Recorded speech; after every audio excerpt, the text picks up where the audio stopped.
Hi there, I'm Vincent Boss and I provide dating and self-improvement advice. And in today's podcast, we're going to be discussing don't do this if you're heartbroken. I provide audio coaching for breakup recovery, trying to get an ex back, attracting someone new, and life coaching. Visit www.dateme.tips for more details. Please check your spam and junk folders if you are expecting an email from me. So now let's get back into today's podcast, and today we are discussing don't do this if you're heartbroken. So if you have been dumped and want to try to get your ex back, there are certain things you need to avoid doing. In today's podcast, I'll be discussing 3 things that you need to avoid doing if you're heartbroken. So let's get straight into this, and point number 1 is making rash decisions. So if you've been dumped, if you're going through a breakup, if you're feeling heartbroken, the last thing you want to be doing is making rash decisions. When you're going through a breakup, you are feeling brain fog. You are not feeling, although you can make a rational decision at this time. And even if you feel that you can, the likelihood is that you won't be able to. So you need to make sure that you don't make rash decisions. But if you try to make a big, bold decision during this brain fog, you are likely to regret it. Now, of course, there are many different types of rash decisions which you could be making. And I can't possibly predict the ones which might be something that you're contemplating. But I'm just going to give you a couple of examples. The first being getting a tattoo. Now, you might be somebody who loves tattoos. You might be somebody who hasn't had a tattoo yet. But if you're considering getting a tattoo when you know you're going through heartbreak, I would strongly suggest that you think twice about this and that you postpone this decision. Now, this doesn't mean you can't get a tattoo in the future. But what I'm suggesting is not to get one right now when you're going through the grind. Because, like I've been saying, you're experiencing brain fog. Your decision-making skills are impaired. And you might decide to get a tattoo that later along the line you regret. Now, even if you love tattoos, even if you have lots already, this doesn't mean that the next one that you decide to get during your breakup is going to be a decision that you're happy with later down the line. I would strongly suggest that you don't get a tattoo during heartbreak because it is very, very difficult to remove a tattoo in the future if you live to regret it. Now, the second example that I'm going to be giving to you about making a rash decision, which could be something that you really regret in the future, is if you have long hair and you decide to get it cut really short. Now, I'm not saying that you can't restyle your hair after a breakup. You know, it's important to freshen yourself up and try to make sure you're looking the best that you can.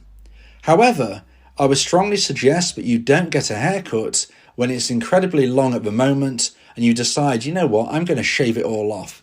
That type of thing is something which you might live to regret. And again, similar to the tattoo situation, it's going to be very difficult to get to the point where you have that long hair again. You know, it's going to be many, many months, if not years potentially, before you have the length of hair that you might consider cutting off right now.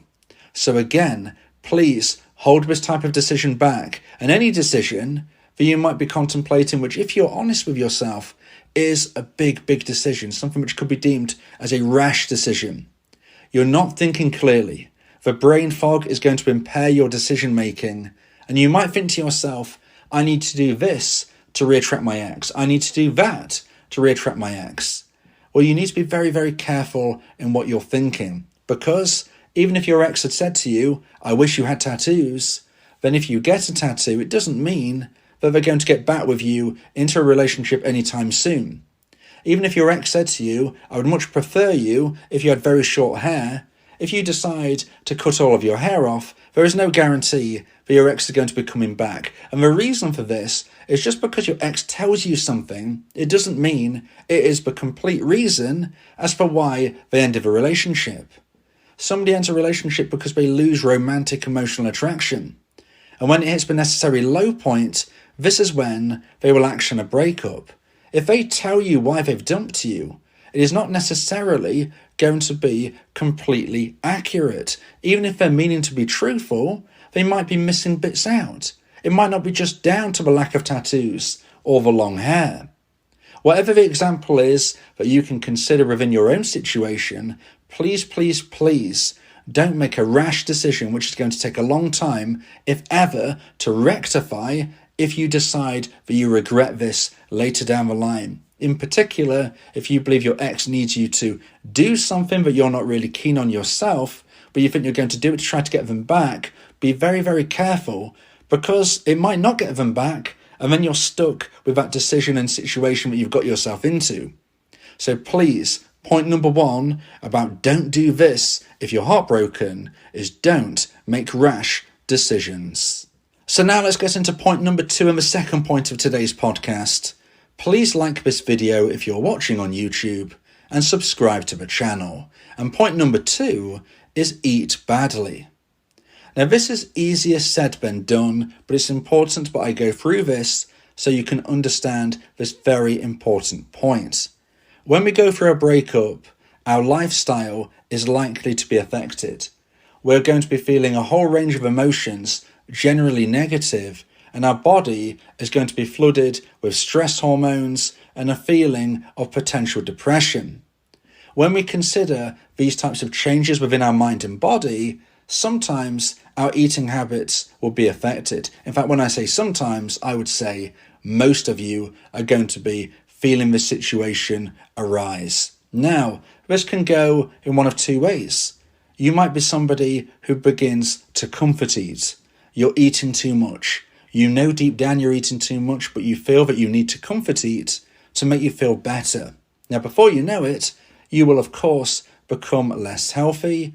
You'll be putting on extra weight, which quite possibly you shouldn't be doing to live your healthy lifestyle. Maybe you are a healthy weight right now, but if you begin to comfort eat too much, then this could be something which causes a problem later down the line. Now, not only is this going to be bad for your health, your fitness, but we also have to consider if you're trying to get your ex back, then starting to look unhealthy is certainly not the way to try and re-attract an ex. If you consider how you looked when you were dumped, if you now look worse after the breakup, then this is not going to help your chances. Now, of course, getting an ex back isn't just about physical looks. It's not just about physical attraction, but it can certainly play a role. And your ex needs to feel physically attracted towards you. Now, maybe right now, me saying that you comfort eating isn't very healthy, maybe right now that isn't really something that you're too bothered about. Now, you should be, but maybe it's not really something which causes you much concern. But perhaps me telling you that your ex-bedumper is likely to feel less attracted to you, maybe that will be something which really resonates with you more at the moment. Either way, you need to be making sure that you don't eat too much. Comfort eating is something which you might want to do once or twice, every so often. Give yourself a little boost, you might say, by eating your favourite foods, even if they're not necessarily the most healthy. But this needs to be within a healthy lifestyle. Making sure you don't do this too regularly, and also ensuring that you have regular exercise, sleep which is of a regular pattern, and removing bad substances from your life. So if you do comfort eat, make sure it doesn't become a regular thing. Make sure it doesn't become your complete and new health, lifestyle and diet. Now, the other possibility about eating badly is that you eat too little. Sometimes people call this a breakup diet because they just literally feel that they can't eat anymore. The stress hormones going through your body prevent you from eating. Now, unfortunately, this can be just as bad as the comfort eating. If you are a regular healthy weight right now and you're starting to eat very little, then when you lose all of this weight, you'll be looking unhealthy. Not only will you be looking unhealthy, but you'll be feeling unhealthy. You will be unhealthy. This is not good moving forward. You need to live a healthy life. Again, maybe me telling you this isn't going to resonate at the moment, but if I was to say your ex might not find you attractive if you were too skinny, then this could be something which really helps you get that into place and realizing that you need to eat. Make sure that you're not starving yourself. I know it's not deliberate, but make sure that you're trying to eat something. Maybe at first you just need to eat something, anything at all, even if it's not the most healthy, but then making sure as soon as you can, you do start to eat healthily. And that is the key. Whether you're eating too much, whether you're eating too little, you need to evolve this into eating healthier. Not only will it help you try and increase the chance of getting your ex back, but it's going to help you, of course, moving forward into the future, because we need to live as healthy a life as possible, not just to be more attractive, but to make sure our quality of life is as good for as long as possible. Now, if you want advice and support about how to try and increase the chance of one day getting your ex back, if you want help going through breakup recovery, then you may want to consider my audio coaching service, where me and you can speak one-on-one about your unique specific situation. Go to my website www.dateme.tips for more information about how I can become your coach and your teammate via my audio coaching service. So now let's get into point number 3 and the final point of today's podcast about don't do this if you're heartbroken. And point number 3 is say things that you might regret. Now, if we've been dumped, you're going to naturally be feeling negative. Your self-esteem has taken a hit, your confidence is low, and you're going to be going through the stages of grief, one of which is anger. And there's going to come a time, if not necessarily straight away, but down the line, where frustration might start to boil over in your mind, and you want to tell your ex exactly how you're feeling in that moment. Now, I'm not here to say that they don't need to or deserve to hear what you want to tell them, but what I am saying is that if you want to try to get your ex back, you need to be very careful about what you might be saying, not just to them, but to other people as well. It's very important you recognise that when trying to get an ex back, sometimes we have to try and bite our lip, because if we were to say what's on our mind when we're feeling our saddest and most negative, then this is something which could destroy any possibility of one day reconnecting. Yes, of course, in the future, you might want to have a civil and calm conversation about how you feel they've treated you. But if you're going to say something in the moment, almost like point number 1 about making rash decisions, if you're going to say something in the moment without really thinking, just expressing the emotion, then you're likely to regret this in the future. Now, this might not be contacting your ex directly, but let's focus on that just for a moment. In most instances, I strongly suggest that a dumpee should never contact their ex again, unless their ex contacts them first. So, just to the side of everything, most of the time, I don't believe you as a dumpee should be reaching out to your ex anyway. But, putting that to one side, you certainly shouldn't be reaching out to them and speaking to them in a way, whether it's text, on a call, whatever it may be, if you're going to be negative, angry, shouting, argumentative. Maybe you feel that they deserve this, maybe you feel they need to hear this, but consider this. If you want to try to get your ex back, is that going to help you? Is it going to help your cause if your ex dumper hears you call them this, that, or the other? Is that really going to make them want to reconnect with you? Are they going to listen to this and think, yes, you're right, I am this, that, and the other, let's get back together? No, the likelihood is they're either going to say something back to you negative, or they're going to ignore you and potentially block you. So be very, very careful about things that you say that you might regret.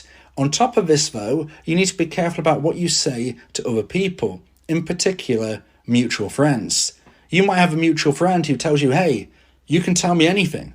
I promise I'm not going to tell your dumper.